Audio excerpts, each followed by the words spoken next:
Hey! What's up, buddy boys and buddy girls? Digi Avenger here, coming at you with something great today. Today I am back with another entertaining and amazing video for you buddy boys and buddy girls. Today's edition for you buddy peeps. Merry Christmas!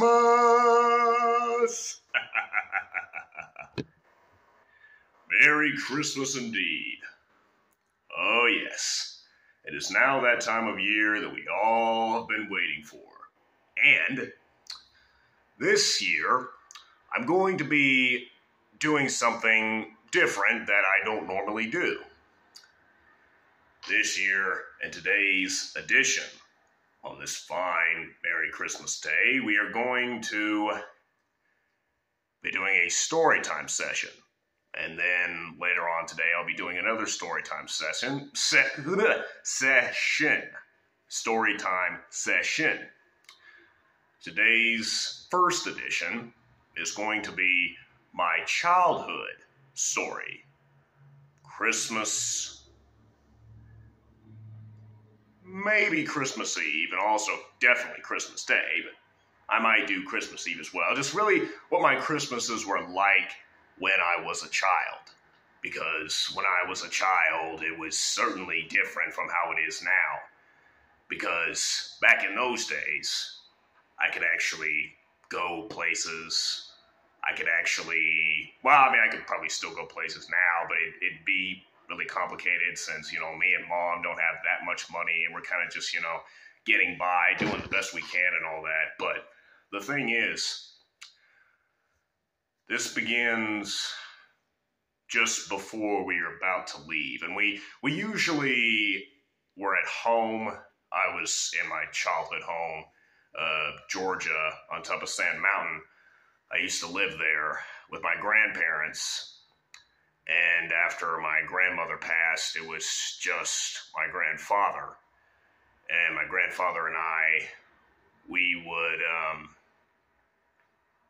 usually be prepared to go each Christmas that we could drive all the way from Georgia to Kansas. And let me tell you what. Let me tell you, it's not a very fun drive if you're the type of person who does not like car travel or just travel in general, Honestly, I don't think it would have been any better if I rode on a plane. I don't think it would have been better if I rode on a train. I don't think you even can ride in a train. But the point is, I do not enjoy traveling and going places long distance. And that was a trip I did not like the journey of. But that did not mean I did not appreciate the destination and enjoyed the destination. Oh, no. I always enjoyed being in Kansas, being around my Aunt Beth and Cousin Ashley, and honestly, Beth's husband. Honestly, I don't want to get his name wrong, so I'm not going to mention it because I don't want to get it incorrect. So just say her husband.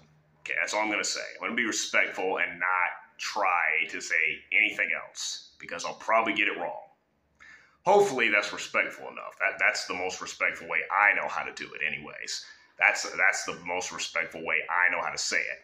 So we would always go up there and we would always enjoy ourselves.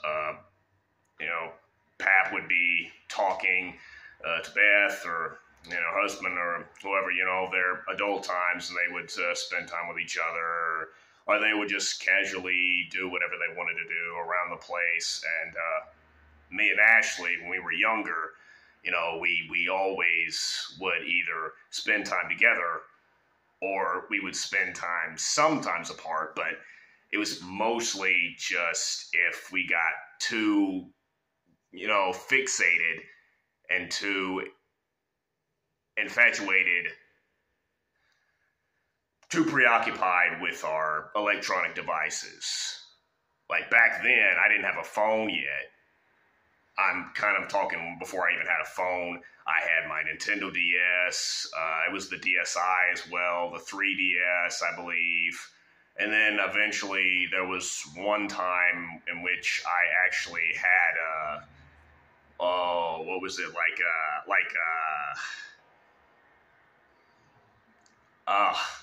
something or other, something or other. It was this device that allowed you to store music and certain songs on it. I can't think of what it is now, but yeah, I had that too. Plus, I also used to have a Nook color. Not anymore, but I used to have a Nook color.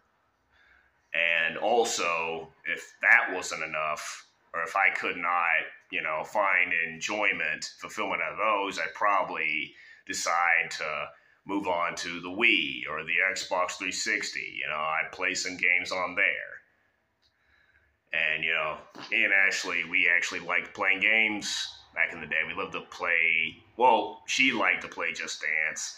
And also, I had this singing game, which I played, and really, we just really enjoyed ourselves. But of course, that really isn't what this story is about.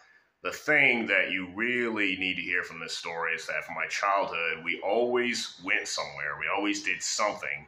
And we always had a lot of festive and joyous and bright decorations all over the place. Yeah, we would have those, and we would set them up, and they'd be ready for us. We'd have the stockings all set up. We'd have the giant Christmas tree and all the presents underneath that tree, and we would really enjoy ourselves by doing that. We would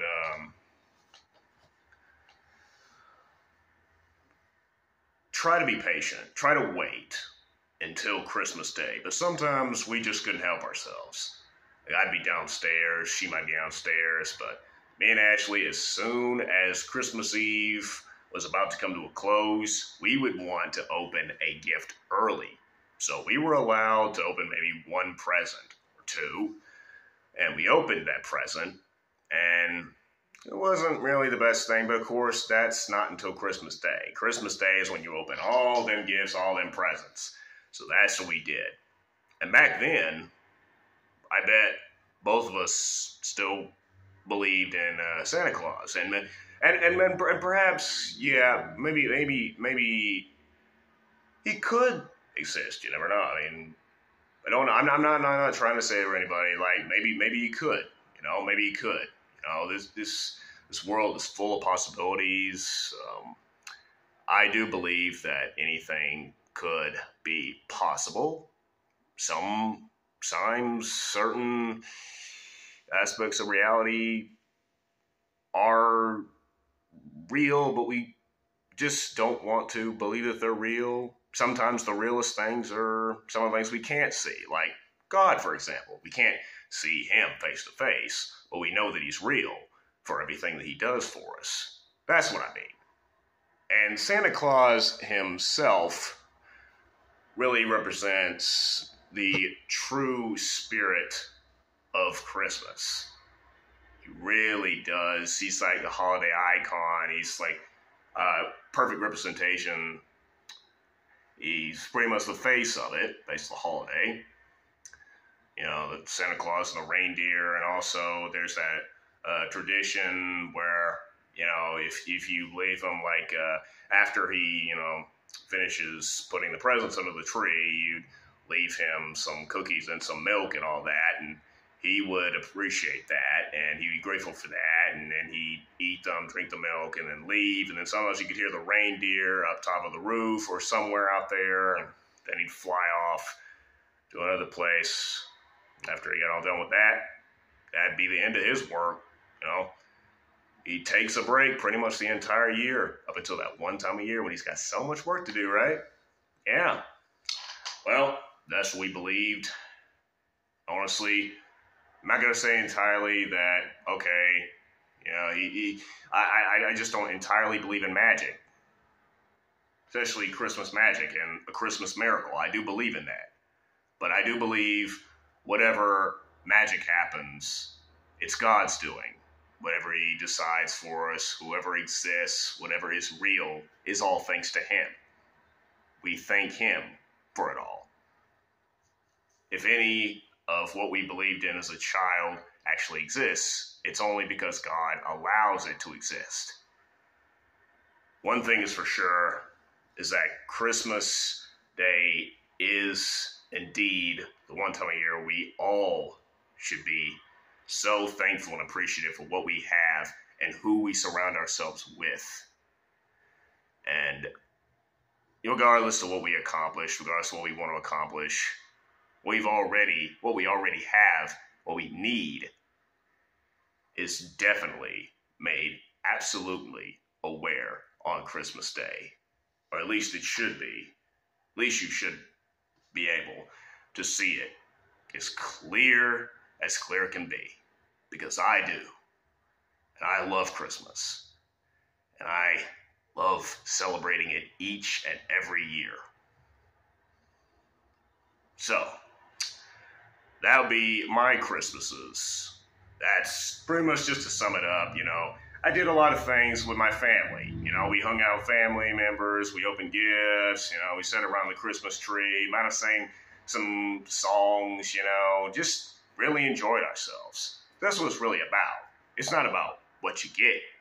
It's really what you already have and what you can possibly give to others if they really need it. And also, yes, they love you enough, they'll give back to you too. But it really does pay off. It truly is the greatest feeling in the world to those who understand that feeling and who experience that feeling. It is the best feeling in the world to be able to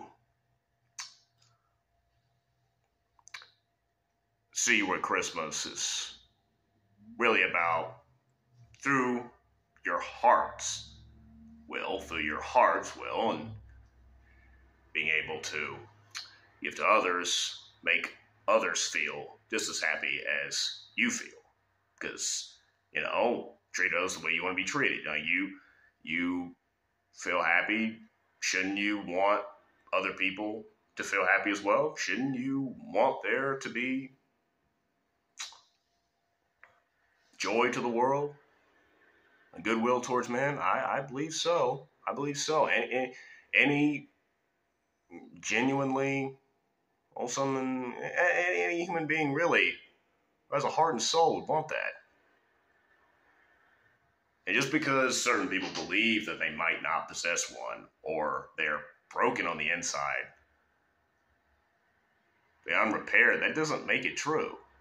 You decide for yourself whether you want to be unhappy or you want to allow happiness inside your heart. If you see for yourself, if others are trying to give you happiness or they're trying to express happiness to you,